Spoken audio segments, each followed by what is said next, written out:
Hi RP. So I think this fix has introduced another issue here.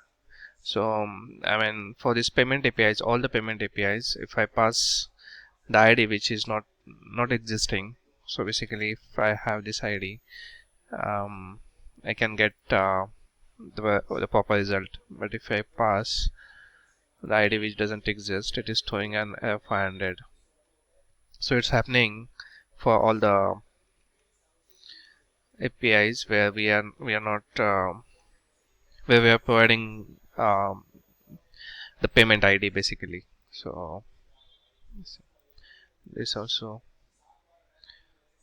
if I try to void already voided payment, it is giving me correct response. But if I try to void payment which doesn't exist, it is giving me error 500. So just to cross check, I have checked this on live as well. So here I'm on live environment, and if I get um, if I try get payments for the valid ID, it is giving me proper result. But if I try something, the payment which doesn't exist, it giving me error 400 bad request. Payment ID does not correspond to the payment in the system.